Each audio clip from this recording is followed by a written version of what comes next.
लेखी विनंती पाठवतो आहे बसा. की जे प्रेग्नंट महिला आहेत, जसं आपण त्यांना थायरॉइड टेस्ट कंपल्सरी करतो किंवा HIV चं, तशा प्रकारचं मी थायरॉइडची जर पाठवतो आपण लेखी. थॅलेसिमियाची टेस्ट जर आपण कंपल्सरी केली तर निश्चितच थॅलेसिमिया मुक्त महाराष्ट्र ही जी आपली घोषणा आहे ती घोषणा राहणार नाही, तर ते खऱ्या अर्थानं अंमलात येईल. परभणीमध्ये आम्ही हे केलेलं आहे, त्यामध्ये आम्ही 9 बालकं यापासून आम्ही रोखलेले आहेत.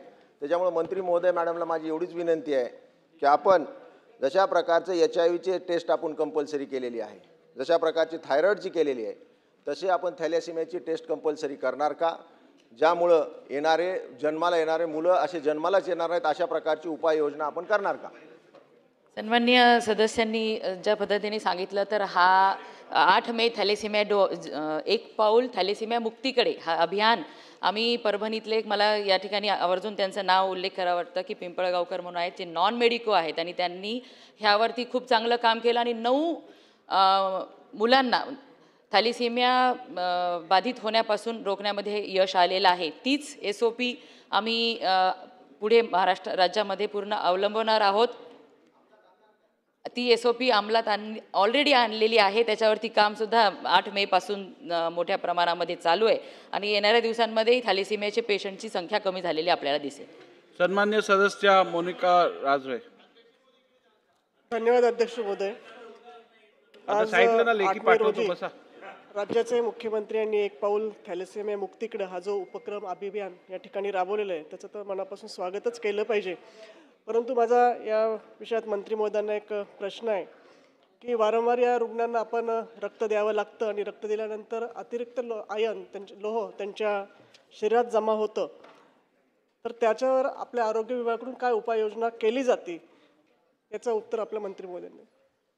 अध्यक्ष महोदय, दर महिन्याला ह्या पेशंटला रक्तपुरवठा करावा लागतो, म्हणून त्यांच्या लिव्हरवर किडनीवरती परिणाम होऊ शकतो. यासाठी लोह जमा झाल्यामुळे ह्या परिणाम होतो. आपण आयन किलेशनच्या ट्रीटमेंट ह्या रुग्णांना देतो आणि त्यासाठी औषध पुरवठा करतो.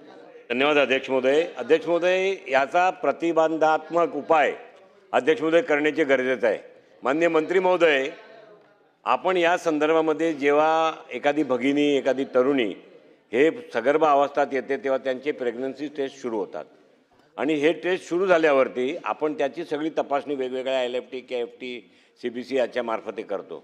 माझी सरकारला अध्यक्ष महोदय अशी सूचना आहेत, आपण ती सूचना स्वीकारा असे मी प्रश्नाच्या माध्यमातून विचारणार आहे की जेव्हा त्या भगिनी किंवा महिला सगर्भ अवस्थेत आहेत, ज्या ज्या रुग्णालयामध्ये मग प्रायव्हेट खाजगीमध्ये असो, नर्सिंग याचं डिलिव्हरीसाठी जाणार किंवा सरकारी रुग्णालयामध्ये त्याची जेव्हा टेस्ट होईल त्यावेळेला त्याची मिस्टरांची सुद्धा तशी टेस्ट करण्यात यावी, जेणेकरून त्या दोघांचा ब्लडच्या माध्यमातून अशी मुलं होण्याची शक्यता असेल तर त्यांना त्याची सूचना देण्यात यावी आणि त्यांना त्या पद्धतीने समुपदेशन केलं तरच त्याचा उपयोग आहे. अन्यथा आपल्याकडे आपण महिलेचा करतो पण पुरुषांचा करत नाही, तर तीही व्यवस्था जर सगळीकडे सक्तीने लागू केली, खाजगी मॅटर्निटी होमला आणि सरकारी ज्या रुग्णालय असतील तिकडे सुद्धा, तर ह्याचा कंट्रोल करता येईल आणि पुढे समुपदेशन तुमचं आसान होईल. अन्यथा सगळ्यांना समुपदेशन करणार आणि लागण 100 पैकी 3 लोकांना होणार आहे, तर बाकीचे 97 मग प्रसार करतात, काय फायदा नाही, काय उपयोग नाही.